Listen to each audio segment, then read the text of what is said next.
If I speak with the tongues of men and of angels, and have not charity, I am become as sounding brass or a tinkling cymbal. St. Paul. Reading the Golden Legend by Jacobus de Voraigne. St. Christopher. Before Christopher was baptized, he was called Reprobus, meaning outcast, but afterwards he was called Christophorus, the Christ-bearer.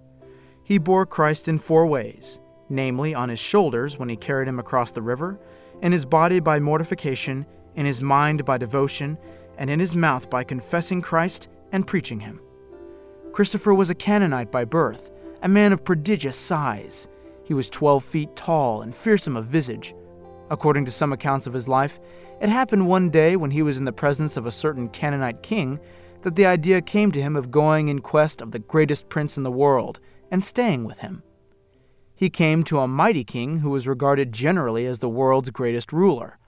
When the king saw Christopher, he received him gladly and made him a member of his court. Then one day the court jester sang some ditty before the king in which frequent mention was made of the devil. The king was a Christian and made the sign of the cross on his forehead when he heard the devil spoken of. Christopher noticed this and wondered why the king did it and what the sign meant. He asked the king about it, and when the ruler didn't answer, he said to him, "Unless you answer my question, I will not stay with you any longer." The king, thus pressed, told him, "Whenever I hear the devil mentioned, I defend myself with this sign, for fear the devil might get some power over me and do me harm." Christopher retorted, "If you're afraid of being harmed by the devil, this proves that he is greater and more powerful than you are, or you wouldn't be afraid of him. Therefore I am frustrated in my hope that I had found the greatest and most powerful Lord in the world. So now, farewell. I'll go and look for the devil and accept him as my master. I shall become his servant." Christopher left that king and went in search of the devil. He was going through a desert when he saw a great host of soldiers, and one of them, fiercer and more terrible than the rest, came to him and asked where he was going. Christopher answered, "I'm looking for the Lord Devil. I want to take him as my master." The other said to him, "I'm the one you're looking for." Christopher was happy to hear this, and pledged himself to serve him forever, acknowledging him as his Lord and master. They marched along the highway until they came to a cross erected at a roadside. When the devil saw it, he was terror-stricken, left the road and led Christopher over a wild and desolate tract before returning to the road. Christopher was surprised at this, and asked the devil what made him so afraid that he left the high road and took another way through a rough wilderness. The devil refused to state his reason, and Christopher said, "Unless you tell me what this is about, I shall leave you immediately." The demon, no longer able to evade the question, said, "There was a man named Christ, who was nailed to a cross, and when I see the sign of his cross, I am filled with terror and run away."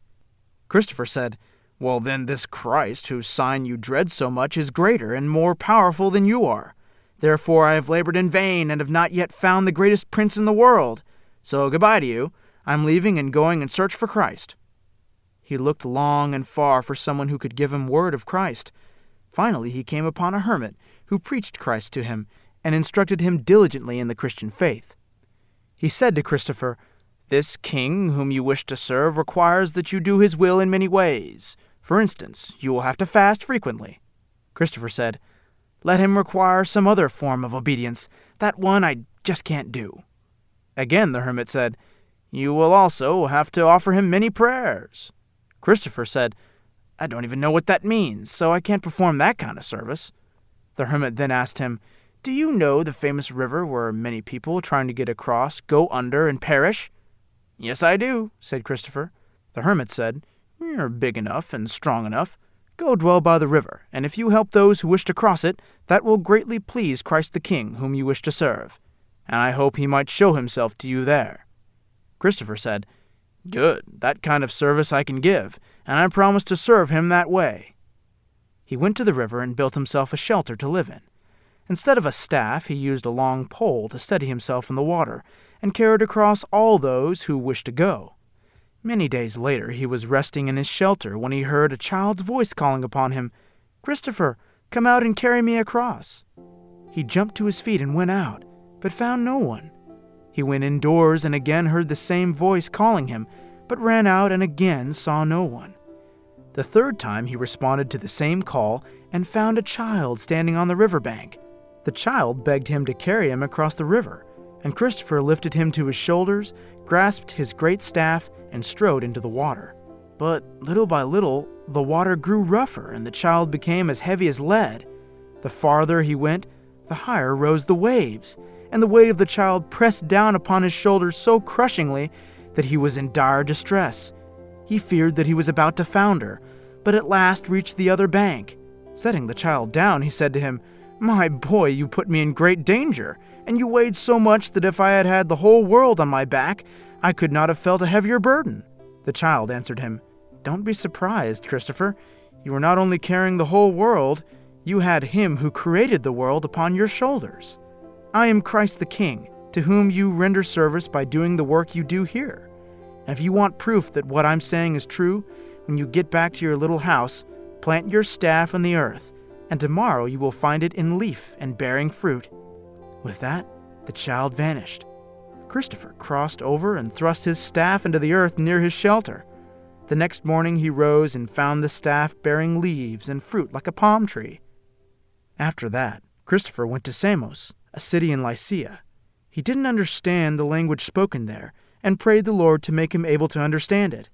As he prayed, the judges thought he was insane and left him alone. But when the favor he had prayed for was granted, he covered his face and went to the place where Christians were being tortured and executed, to speak to them and give them courage in the Lord. One of the judges struck him on the face, and Christopher, uncovering his face, said, "If I were not a Christian, I would quickly have revenge for this insult." Then he planted his staff in the earth and prayed the Lord that it might burst into leaf, and thus help people to convert. Leaves sprouted instantly, and 8,000 men believed and became Christians. The king now sent 200 soldiers to bring Christopher to him, but they found him at prayer and were afraid to tell him why they had come. The king sent as many more, but they, when they found him praying, prayed with him. Christopher rose and said to them, "For whom are you looking?" Seeing his face, they said, "The king sent us to bring you to him in bonds." Christopher said, "If I do not wish to go, then you could not take me, bound or not." They said, "Well then, if you don't want to come, take your leave and go wherever you wish, and we'll tell the king we couldn't find you anywhere." "Not so," he replied. "I'll go with you." So Christopher converted the soldiers to the faith and had them tie his hands behind his back and present him thus bound to the king. The sight of him terrified the king, who fell from his seat. His servitors raised him, and he asked Christopher his name and country of origin. Christopher replied, "Before baptism I was called Reprobus, but now I am called Christopher." The king replied, "You have taken a foolish name, calling yourself after Christ, who was crucified and could do nothing to save himself, and now can do nothing for you. Now then, you trouble-making Canaanite, why do you not sacrifice to our gods?" Christopher answered, "You are rightly called Dagnus, because you are the death of the world and the devil's partner, and your gods are the work of men's hands." The king snapped, "You were brought up among wild beasts, and you can do only the works of savages, and talk only of things unknown to men. Now, however, if you are ready to sacrifice, I will bestow great honors upon you. If not, you will be tortured to death." Christopher refused to sacrifice, and the king put him in jail. As for the soldiers whom he had sent after Christopher, he had them beheaded for the name of Christ. Now the king had 2 young women, one named Nicaea and the other Aquilina, put into the cell with Christopher, promising them large rewards if they succeeded in seducing him. Christopher quickly saw through the stratagem and knelt to pray. When the women came in, he stood up and said to them, "What are you trying to do, and for what reason were you sent in here?" The 2 were frightened by the radiance of his face and said, "Saint of God, pity us. Make us able to believe in God whom you preach." Word of this reached the king, who had the women brought to him and said, "So you too have been seduced. I swear by the gods that unless you sacrifice to the gods, you will die an awful death." They answered, "If your will is that we offer sacrifice, have the streets cleared and order all the people into the temple." This done, they went into the temple, loosened their girdles, and threw them around the necks of the idols, pulling them to the ground and reducing them to dust. Then they said to the assistants, "Call your doctors and let them heal your gods." By order of the king, Aquilina was then hung up by the wrists, and a huge stone was tied to her feet, thus breaking all her limbs. When she had breathed her last in Christ, her sister Nicaea was thrown into the fire, but when she emerged unscathed, she was beheaded at once. Christopher was then brought before the king, who ordered him to be beaten with iron rods, and to have an iron helmet, heated in the fire, placed on his head. Then he had an iron chair made. The saint was bound into it. Then a fire was lighted underneath, and pitch thrown on the flames. But the chair crumbled like wax, and Christopher came away from it unharmed. Then the king had him lashed to a pillar, and ordered 400 bowmen to shoot arrows at him. But the arrows hung in mid-air, and not a single of them could touch him. But when the king, thinking that he had been mortally wounded, came to mock him, suddenly one of the arrows came through the air, turned back, and struck the tyrant in the eye, blinding him. Christopher said to him, "Tyrant, I will be dead by tomorrow. Then make a paste with my blood and rub it on your eyes, and you will recover your sight." By the king's order, the saint was led away to the place of execution, where, after praying, he was beheaded. The king took a little of his blood and rubbed it on his eyes, saying, "In the name of God and St. Christopher." And his sight was restored immediately. Then he was baptized, and issued a decree that whoever blasphemed against God or St. Christopher was to be beheaded at once. Ambrose, in his preface, says of this martyr, "O Lord, you granted such a wealth of virtue and such grace of teaching to Christopher that by his gleaming miracles he recalled 48,000 men from the error of paganism to the cult of Christian dogma. Nicaea and Aquilina had been engaged in prostitution in a public brothel, but he won them over to the practice of chastity and schooled them to receive the crown of martyrdom.